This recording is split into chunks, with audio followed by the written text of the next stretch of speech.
تاریخ کشمیر کا ایک ایسا نام جسے نہ سکولوں میں پڑھایا گیا اور نہ مدرسوں میں۔ بات کرتے ہیں 1910 کی، جب سری نگر کے میسوما میں ایک بچے کا جنم ہوا جن کا نام پڑا محمد شعبان حجام۔ کشمیر کے کئی لوگ انہیں سبحان نعید کے نام سے بھی جانتے ہیں۔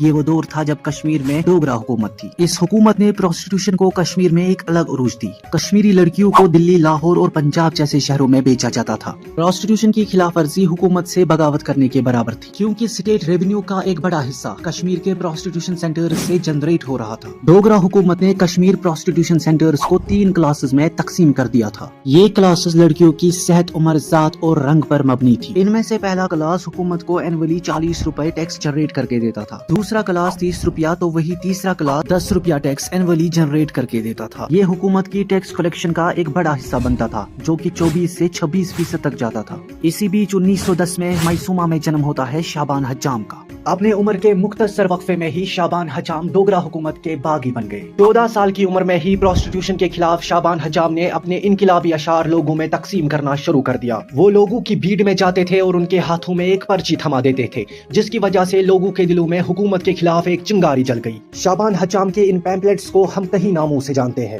جیسے جلے دل کی دردمندانہ فکار، خادم وطن، حکومت اور عوام کے خدمت میں حجام کی فریاد اور ہدایت نامہ۔ وہی دوسری طرف ڈوگرا حکومت شعبان حجام کو باغی کی نظر سے دیکھنے لگے اور سری نگر کے وہ پولیس آفیسر جو پروسٹیٹیوشن سینٹر سے پیسے لیتے تھے شعبان حجام کے دشمن بن گئے۔ اب شعبان حجام کو بار بار گرفتار کیا جانے لگا۔ گرفتاری سے بچنے کے لیے اور اپنی بات لوگوں تک پہنچانے کے لیے شعبان حجام کئی دنوں تک گھر سے باہر رہتے تھے۔ کئی بار شعبان حجام نے لوگوں سے ملنے کے لیے برقعے کا استعمال کیا۔ اس جدوجہد میں کئی بڑے چہروں نے شعبان حجام کا ساتھ دیا۔ بسکو نامی کرسچن مشنری اسکول نے شعبان حجام کو فائنانشلی سپورٹ کیا۔ شعبان حجام کی وجہ سے لوگوں کے دلوں میں جو چنگاری اٹھی تھی وہ اب آگ بن چکی تھی۔ جون 1934 میں شعبان حجام نے میسوما بازار میں بڑی بھیڑ کو جمع کر دیا اور حکومت کے خلاف نعرے لگائے، اور جولائی 1934 میں شعبان حجام کے خلاف شیرگیری تھانے میں پولیس ایکٹ کے دھارا 36 کے تحت آفیشیل کمپلینٹ درج کی گئی۔ یہ کیس سٹی جج کے پاس پہنچا جن کا نام بشمبر ناتھ تھا۔ کیس کا ٹائٹل تھا state through Shergiri police station versus Shaban Hajam son of رحیم حجام۔ دلائل سن کے سٹی جج نے کیس کو خارج کر کے شعبان حجام کو بری کر دیا۔ اسی دوران مولوی عبداللہ وکیل نے اسٹیٹ اسمبلی میں، جسے تب پرجا سبھا کے نام سے جانا جاتا تھا، پروسٹیٹیوشن کے خلاف آواز بلند کر دی۔